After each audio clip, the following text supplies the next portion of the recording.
Selamat pagi, salam sejahtera. Terima kasih karena bersama dengan saya di Nazilin Unity Channel. Ini isu yang paling hangat membabitkan Sanusi Maknur, Menteri Besar Kedah, yang paling menimbulkan kontroversi baru-baru ini apabila didakwa menghina Sultan Selangor. Walaupun telah meminta pengampunan daripada Sultan Selangor, namun ia menimbulkan persoalan yang sangat besar apabila Menteri Transformasi Undang-Undang di Parlimen Malaysia, iaitu Azalina Othman Said, mengatakan bahawa kesalahan undang-undang tak selesai dengan mohon maaf, sehingga netizen bertubi-tubi menyeru supaya kerajaan tidak menerima permohonan maaf daripada Sanusi Maknur itu.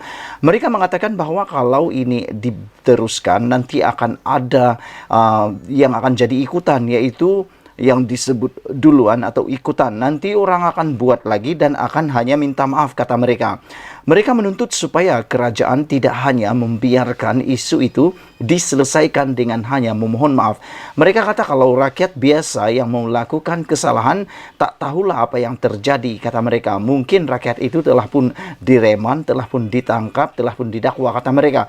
Dan ada juga yang mengatakan bahawa oleh kerana Sanusi ialah pemimpin yang besar dan pemimpin yang boleh menyebabkan lebih besar kerosakannya kerana membeli pengaruh yang sangat besar, oleh kerana dia adalah pemimpin. Jadi mereka kata Sanusi boleh memohon maaf tetapi perlu ada tindakan undang-undang. Ini disahkan sendiri oleh Azalina Othman Said dengan mengatakan bahawa kesalahan undang-undang tak selesai dengan hanya mohon maaf. Membangkitkan isu memecah belah, mengganggu ketenteraman awam dan tidak menghormati institusi raja-raja adalah satu kesalahan di sisi undang-undang, kata Menteri di Jabatan Perdana Menteri Undang-Undang dan Reformasi Institusi, Azalina Othman Said. Adakah anda juga setuju dengan Azalina Othman Said bahawa kesalahan Sanusi menghina ataupun tidak menghormati institusi raja-raja ini adalah satu tindakan yang juga tidak boleh diselesaikan dengan hanya mohon maaf? Apa pendapat anda sekalian? Apa cadangan anda sekalian terhadap isu ini? Kalau Azalina Othman Said, dia kata ia tak boleh diselesaikan dengan hanya memohon maaf. Makna kata Sanusi kena diberikan tindakan yang lebih wajar supaya yang lain tidak akan melakukannya lagi. Tindakan yang lebih wajar ialah memberikan hukuman yang setimpal supaya ianya tidak akan diikuti atau ditiru oleh orang lain lagi. Yang kita takut ialah apabila ada orang-orang tertentu yang akan meniru perkara itu dan akan menjadikan isu Sanusi sebagai satu piawaian, satu ikutan, dan mereka kata kalau Sanusi boleh memohon maaf, aku pun boleh mohon maaf. Itulah yang paling kita takuti. Azalina berkata walaupun kebebasan bersuara merupakan hak perlembagaan setiap warga Malaysia di bawah perkara 10 dalam kurungan 1 kurungan E Perlembagaan Persekutuan, namun kebebasan itu tertakluk kepada perkara 10 dalam kurungan 2 Perlembagaan bagi memastikan ketenteraman dan keamanan terjamin. Saya ingin membawa perhatian kepada tindakan Menteri Besar Kedah Muhammad Sanusi Maknur, di mana dia telah dalam ceramah politiknya mempersoalkan kewibawaan Sultan Sharifuddin Idris Shah berkaitan pemilihan Menteri Besar Selangor baru-baru ini. Sesiapa saja yang membangkitkan isu-isu yang membelah bahagi, mengganggu ketenteraman awam dan tidak menghormati institusi raja-raja, harus ingat bahawa ini adalah satu kesalahan di sisi undang-undang, katanya dalam ciapan di laman Twitternya hari ini. Azalina berkata sebagai orang politik atau mana-mana orang yang dikurniakan kuasa, mereka seharusnya sedar bahawa pertuturan sedemikian ada kuasa untuk mempengaruhi orang ramai, terutamanya dalam musim pilihan raya. Saudara-saudara sekalian, saya setuju dengan apa yang dikatakan oleh Azalina Othman Said ini kerana mereka ada kuasa, kerana ahli politik ini ada kuasa, lebih-lebih lagi Sanusi ialah Menteri Besar Kedah, beliau akan dapat mempengaruhi banyak orang, bukan ke arah yang baik, tetapi mungkin ke arah yang boleh menyebabkan mengganggu ketenteraman awam. Selain daripada itu, saudara-saudara sekalian, apa yang dilakukan Sanusi ini sebenarnya amat merugikan rakyat Malaysia. Bayangkan kalau dia menang hanya menang, yang tinggal jadi abu. Bahkan kata pepatah, menang jadi arang, yang kalah jadi abu. Semalam, 5 ahli Dewan Diraja Selangor membuat laporan polis terhadap Muhammad Sanusi di Balai Polis Seksyen 6 Shah Alam yang didakwa mempertikai kewibawaan institusi Diraja Selangor dalam pemilihan Menteri Besar negeri itu. Mereka yang terdiri daripada Amrin Buang, Muhammad Zawawi Saleh, Mohamed Kusrin Munawi, Muhammad Azib, Muhammad Isa dan Imran Kadir juga menuntut Muhammad Sanusi membuat permohonan maaf secara terbuka berhubung isu tersebut dengan kadar segera. Dalam hal itu, Azalina menerusi ucapan tersebut berkata, tindakan yang bersalahan dengan undang-undang itu tidak akan terselesai atas alasan memohon maaf. Dia berkata permohonan maaf bukan satu pembelaan dari segi undang-undang dalam perundangan jenayah. Azalina juga mahu PDRM diberi kebebasan untuk menyiasat sesiapa sahaja yang membangkitkan isu 3R, raja, agama dan bangsa yang melanggar mana-mana undang-undang tanpa campur tangan mana-mana pihak. Sementara itu, Muhammad Sanusi yang juga pengarah pilihan raya PN menerusi catatan di Facebook yang menyatakan dia telah mengutus warkah kepada Sultan Selangor, Sultan Syarafuddin Idris Shah bagi menyatakan permohonan maaf atas kenyataannya sebelum ini. Saya dimaklumkan oleh pegawai Istana Selangor bahawa Tuanku Sultan Selangor telah pun memberi perkenan untuk menerima dan membaca warkah saya itu pada Jumaat 14 Julai katanya. Sanusi berkata dia juga telah memberi keterangan kepada pegawai penyiasat dari Bukit Aman pada 2 pagi semalam 14 Julai untuk melengkapkan siasatan mereka atas laporan-laporan yang dibuat ke atasnya. Media sebelum ini melaporkan Muhammad Sanusi dalam satu siri ceramah anjuran PN didakwa mengeluarkan kenyataan yang dikatakan menghina Sultan Selangor. Menerusi video tular tersebut, Muhammad Sanusi turut didakwa meremehkan pelantikan Amiruddin. Di dalam video itu juga sebenarnya ada perkara yang mana Sanusi turut mengatakan kurang inci yang juga merujuk kepada Amiruddin Syari.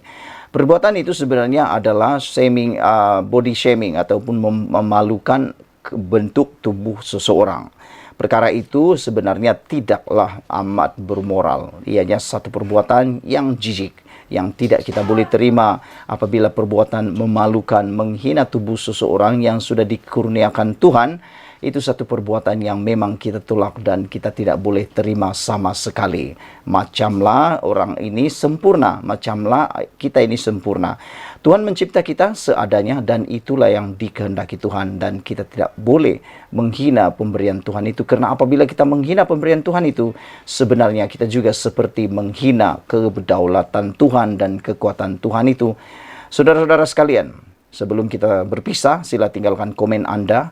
Isu Sanusi, kesalahan undang-undang tak selesai dengan mohon maaf. Anda setuju atau tidak kenyataan Azalina Uthman Said ini? Sekian dulu untuk kali ini. Jangan lupa tinggalkan komen Anda, tekan butang subscribe. Kita jumpa lagi. Bye-bye. Selamat pagi, salam sejahtera. Ini satu pendedahan daripada sabudin.com. Kata Mahathir, dia kalah kerana rasuah. Adakah ini bermakna calon PN yang menang di Langkawi menang sebab beri rasuah?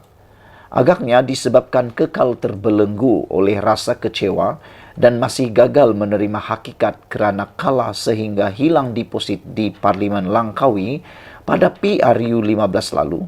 Tun Mahathir Mohamad mencecah lagi tentang kekalahannya itu. Katanya beliau kalah kerana berlaku amalan rasuah kepada pengundi. Saya pernah bertanya salah seorang pengundi di sana, di Langkawi yang juga kawan saya, kata Mahathir, kenapa kamu tidak undi saya? Dia jawab, saya tidak beri dia duit. Saya tanya lagi, berapa duit dia bagi atau dia dapat? Dia jawab RM RM100. Saya tanya dia, apa boleh buat dengan RM100? Dan dia jawab, duit itu boleh dibelanja untuk 2 hari.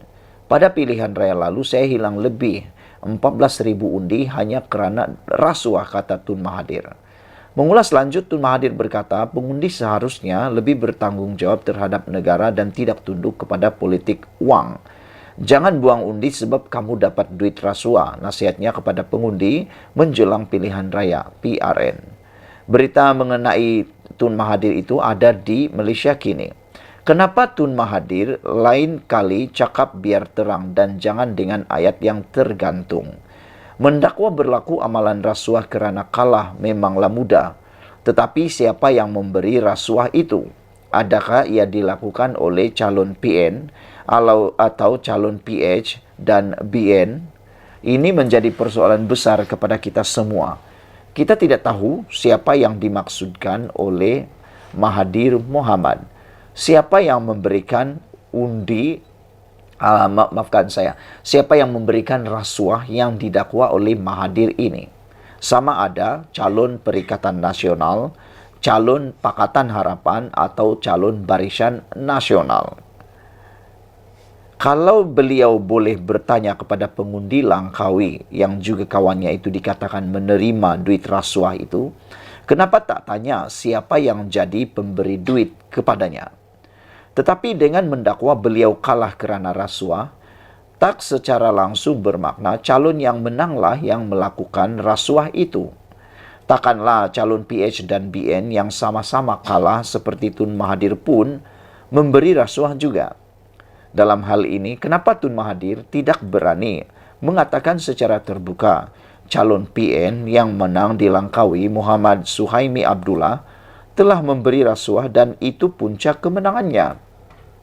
Adakah kerana Tun Mahathir sekarang sudah berbaik dengan Perikatan Nasional dan bersatu, maka ia tidak berani disebutkan secara terbuka?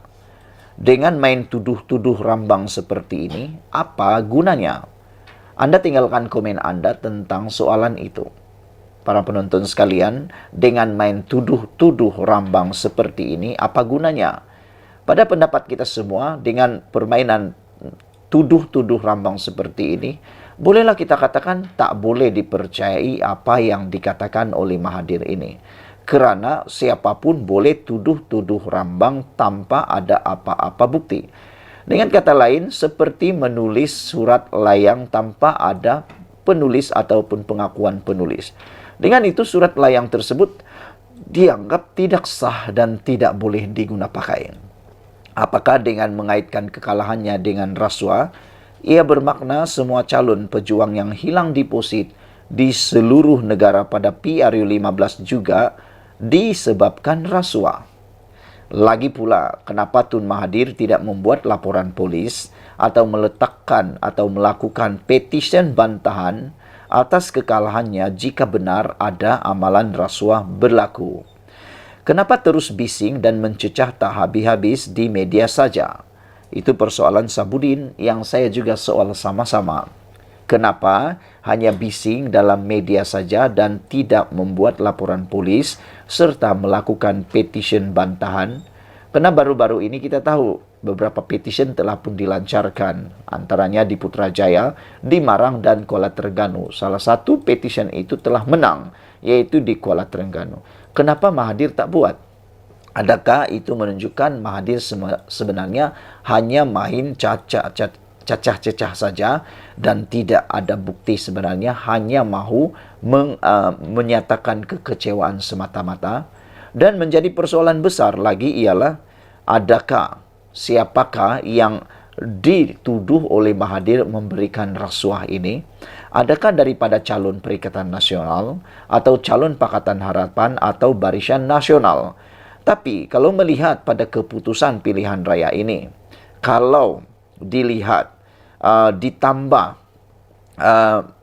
undi Barisan Nasional, Pakatan Harapan dengan Mahathir Mohamad, undi dicampur semua daripada Barisan Nasional, Pakatan Harapan dan Pejuang, masih tidak dapat mengalahkan, masih tidak boleh mengalahkan jumlah undi daripada Perikatan Nasional, yaitu Muhammad Suhaimi dengan jumlah 25.463 undi. Ditambah semua Barisan Nasional, PH dan Pejuang, jumlahnya hanyalah sekitar lebih kurang baru 23 atau 24 ribu undi. Makna kata Perikatan Nasional masih di hadapan mengalahkan Mahathir Mohamad. Jadi saudara-saudara sekalian, sekali lagi menjadi persoalan kita ialah siapa sebenarnya yang dituduh, didakwa oleh Mahathir ini memberi rasuah dalam pilihan raya baru-baru ini sehingga beliau kalah teruk dalam pilihan raya tersebut. Saudara-saudara sekalian, apabila Mahathir mendakwa perkara ini memang menarik. Bayangkan saja, beliau seakan-akan mempunyai data yang cukup apabila dia kata salah seorang daripada rakan beliau yang telah dia tanya kenapa tidak mengundi beliau dalam pilihan raya baru-baru ini, dia jawab sebab telah pun diberi RM100. Mahathir tanya lagi kenapa, buat apa dengan RM100 itu? Dia kata dia boleh belanja untuk 2 hari.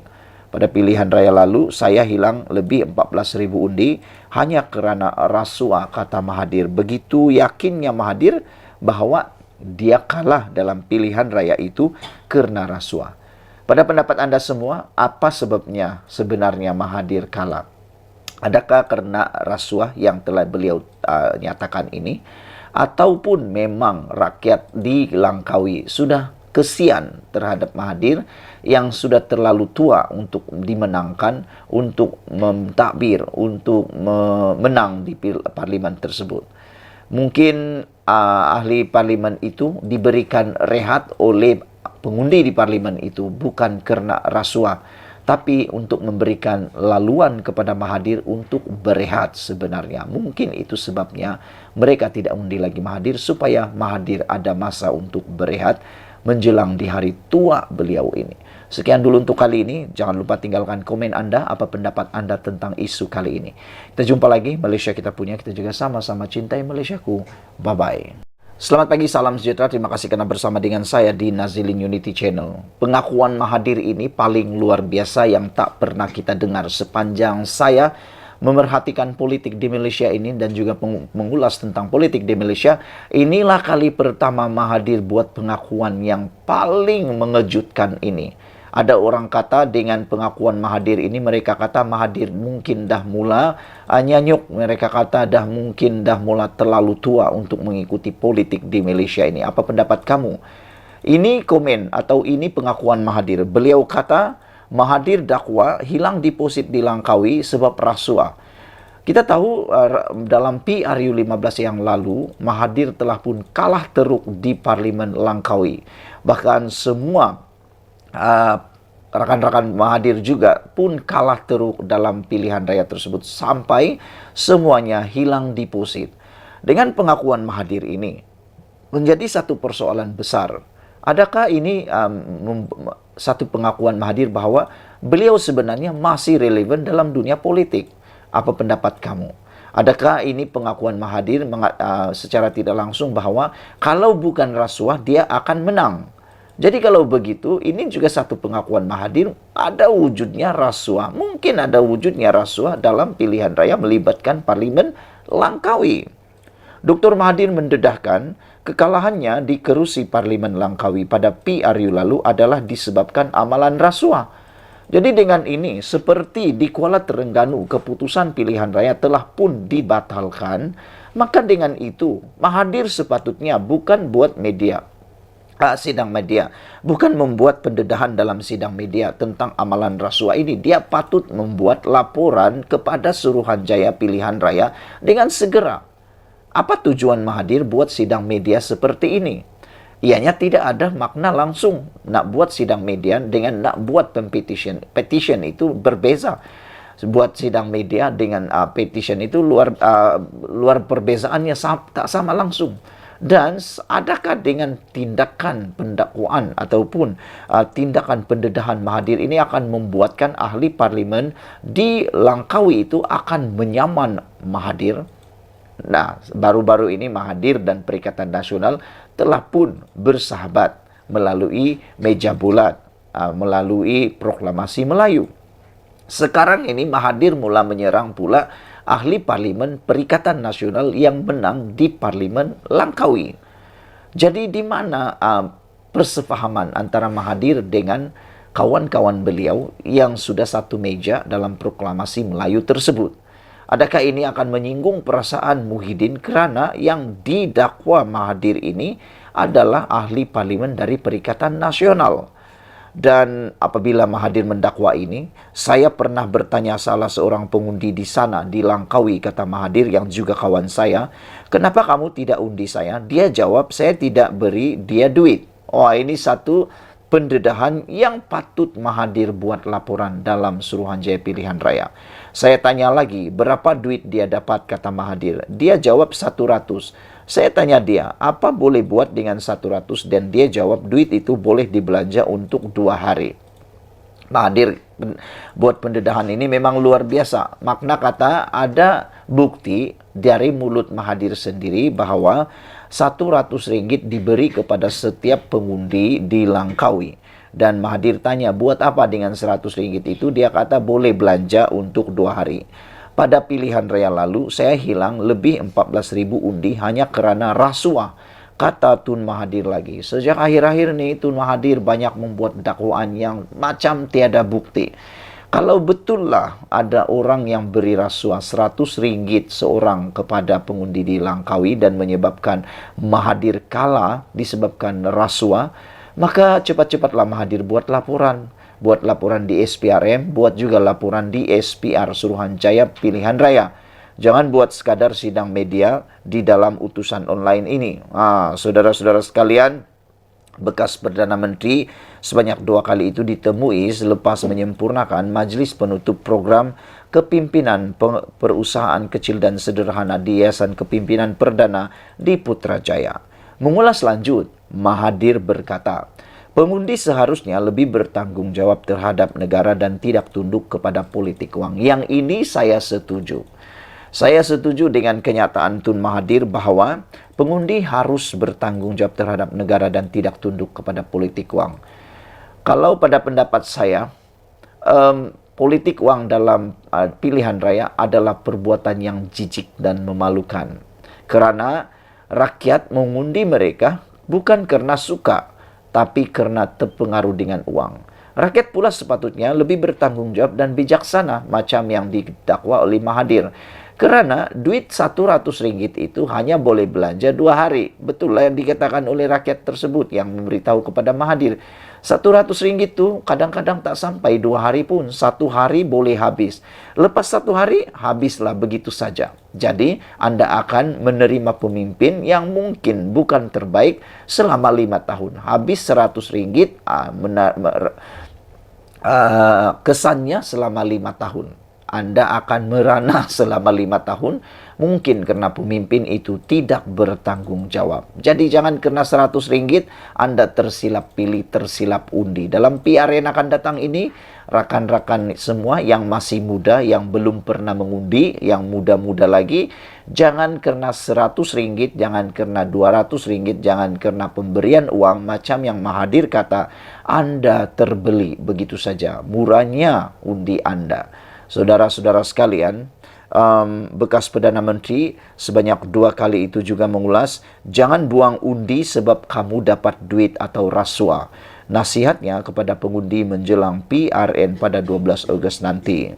Pada PRU 2022, Mahathir yang menerajui pejuang selepas disingkirkan oleh Presiden Bersatu Muhyiddin Yassin, bukan sahaja tewas di Parlimen Langkawi, malah turut kehilangan wang depositnya.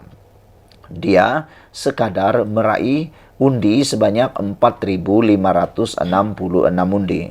Kerusi tersebut telah dimenangi oleh calon Perikatan Nasional PN Muhammad Suhaimi Abdullah dengan 25.463 undi. Jadi dengan ini beliau telah pun mengalahkan Mahathir Mohamad. Bahkan Mahathir sendiri kalah oleh 2 calon yang lain daripada Barisan Nasional mendapat 11.945 undi dan Pakatan Harapan juga telah mengalahkan Mahathir Mohamad dengan 5.417 undi.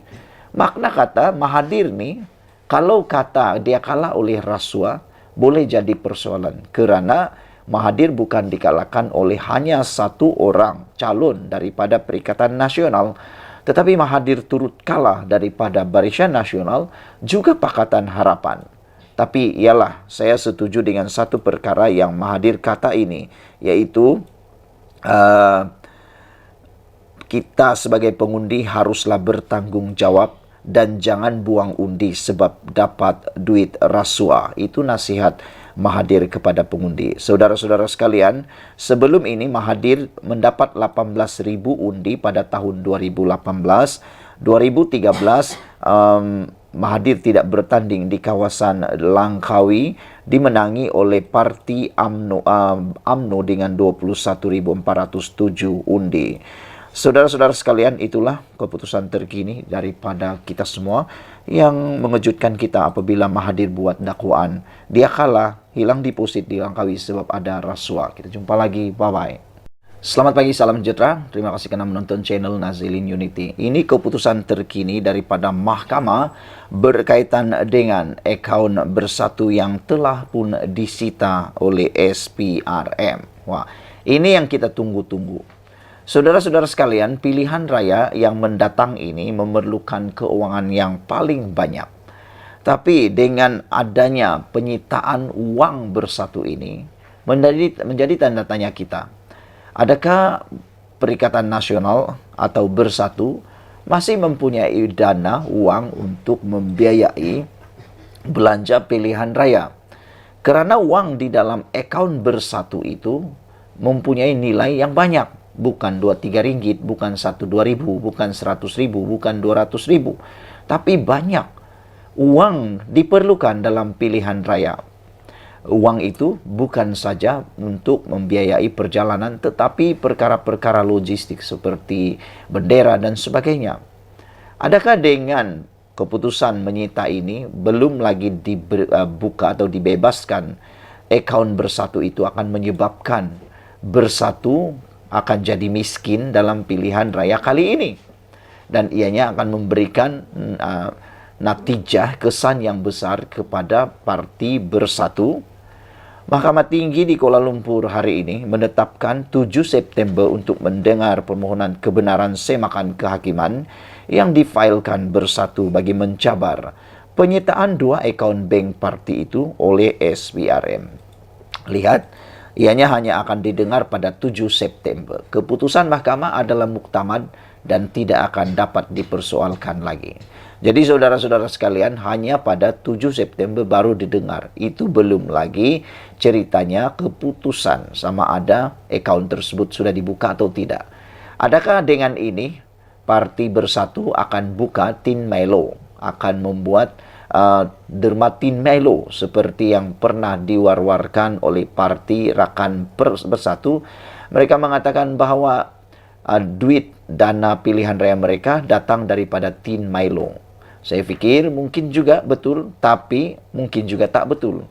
Kerana Tin Milo bolehlah kumpul mungkin ratusan ribu, tapi untuk jutaan ringgit tak pastilah boleh atau tidak menampung perbelanjaan Bersatu dalam pilihan raya nanti. Mahkamah menetapkan tarikh pendengaran berkenaan semasa pengurusan kes pagi tadi. Peguam yang mewakili Parti Pembangkang itu, Chetan Jetwani, mengesahkan keputusan pengurusan kes di hadapan penolong kanan pendaftar mahkamah Lee Ka-ful. Hakim Ahmad Kamal Mad Sahid akan mendengar permohonan berkenaan. Sekiranya diberikan kebenaran, mahkamah kemudiannya akan menetapkan tarikh berasingan untuk mendengar merit bagi permohonan semakan kehakiman tersebut. Rupa-rupanya prosesnya bukan adalah proses yang pendek.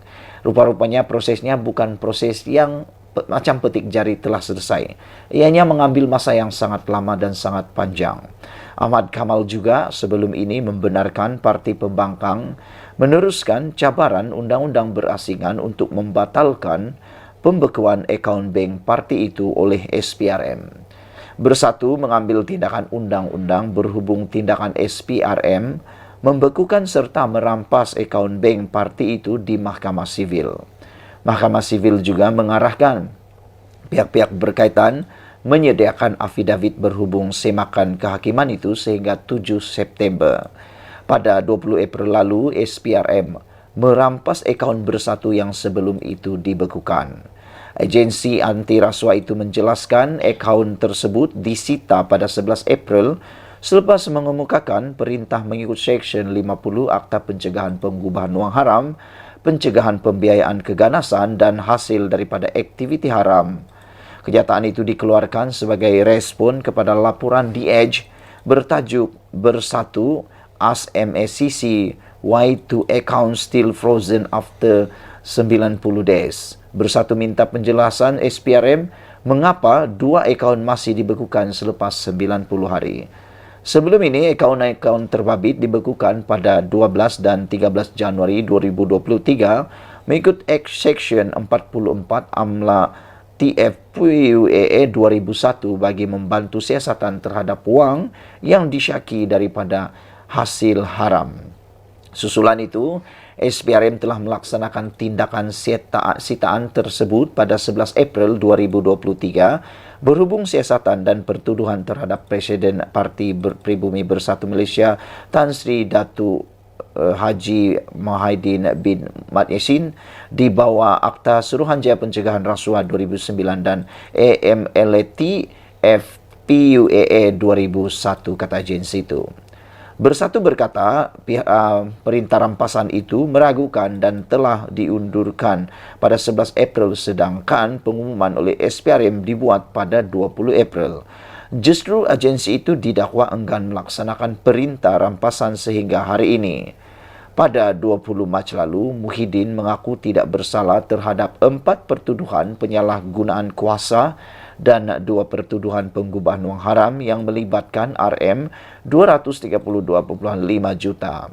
4 pertuduhan penyalahgunaan kuasa di bawah Section 23 dalam kurungan 1 Akta SPRM 2009 di mana Muhyiddin didakwa menggunakan jawatannya sebagai Perdana Menteri dan Presiden Bersatu ketika itu bagi mendapatkan rasuah sebanyak RM 232.5 juta daripada 3 syarikat dan seorang individu antara 1 Mac 2020 dan 20 Ogos 2021. 3 syarikat tersebut ialah Bukhari Equity Sdn Bhd, Nepturis Sdn Bhd dan Mamfur Sdn Bhd. Manakala individu terbabit adalah Azman Yusof. 2 pertuduhan penggubahan wang haram dinyatakan di bawah Section 4 dalam kurungan 1 kurungan B AMLA TFPUA 2001 yang dibaca bersama Section 87 dalam kurungan 1 akta yang sama. Individu berusia 76 tahun itu didakwa menerima RM 120 juta hasil daripada aktiviti haram daripada Bukhari Equity Sdn Bhd antara 25 Februari 2021 dan 8 Julai 2022. Tuduhan itu tidak mengatakan bahawa pembayaran dibuat kepada Muhyiddin. Justru ia merupakan sebab mengapa akaun bank pribadinya tidak pernah dibekukan. Pengubahan wang haram itu didakwa dilakukan dengan menerima wang yang dimasukkan ke akaun Bersatu. Menurut portal web rasmi Bank Negara Malaysia, pengubahan wang haram ialah proses menukar wang tunai, dana atau harta yang diperoleh daripada aktiviti jenayah untuk dilihat sebagai sah. Saudara-saudara sekalian, seperti yang saya katakan di awal daripada pendedahan ini, adakah Parti Bersatu akan jadi parti yang miskin pada pilihan raya kali ini? Sekian dulu untuk kali ini. Jangan lupa tinggalkan komen Anda, tekan butang subscribe. Kita jumpa lagi. Bye-bye. Selamat pagi, salam sejahtera. Terima kasih kerana bersama dengan saya di Nazilin Unity Channel. Habislah Muhyiddin Yassin, habislah Perikatan Nasional, kata seorang netizen merujuk kepada satu keputusan di Dewan Rakyat hari ini, di Parlimen hari ini. Maka dengan ini disahkan Perikatan Nasional confirm hilang satu kerusi.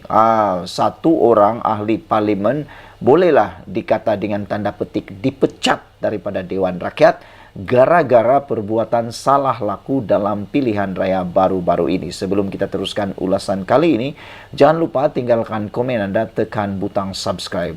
Dan tekan butang subscribe itu percuma. Saudara-saudara sekalian, hari ini disahkan Dewan Rakyat mengumumkan kekosongan kerusi Kuala Terengganu. Speaker Dewan Rakyat Johari Abdul hari ini mengumumkan kekosongan luar jangka bagi bahagian pilihan raya Parlimen P36 Kuala Terengganu. Saya telah menerima suatu surat bertarikh 13 Julai lalu daripada pengerusi SPR yang memaklumkan bahawa selaras dengan perkara 54 dalam kurungan 1 Perlembagaan Persekutuan telah berlaku kekosongan luar jangka bagi bahagian pilihan raya Parlimen P036 Kuala Terengganu. Ini berikutan penyandang jawatan Ahmad Amzad Mohamed alias Hashim yang tidak mengemukakan sebarang rayuan yang berakhir pada 11 Julai lalu selaras dengan Seksyen 36E Akta Kesalahan Pilihan Raya 1954 kepada pihak Mahkamah Persekutuan, katanya. Sehubungan itu, Johari berkata pihak SPR akan mengadakan satu pilihan raya bagi mengisi kekosongan tersebut dalam tempo 60 dari tarikh kekosongan berkenaan. Saudara-saudara sekalian, dengan ini ada beberapa penganalisis politik dan juga pengkritik politik mengatakan, adakah PAS bersetuju bahwa dengan keputusan ini PAS mengiyakan bahwa wujud rasuah, wujud sunggukan dalam pilihan raya melibatkan PAS. Kerana dengan tidak mengemukakan rayuan tersebut, maka mereka bersetuju bahwa sah ada kesalahan rasuah dalam pilihan raya membabitkan ahli parlimen ini. Dan ada juga netizen ataupun penganalisis politik mengatakan dengan tidak adanya rayuan begini, mereka mengatakan sah bahwa bekas ahli parlimen yang telah kalah karena dibatalkan kemenangan ini melakukan kesalahan sogokan alias rasuah ketika pilihan raya kepada para pengundi.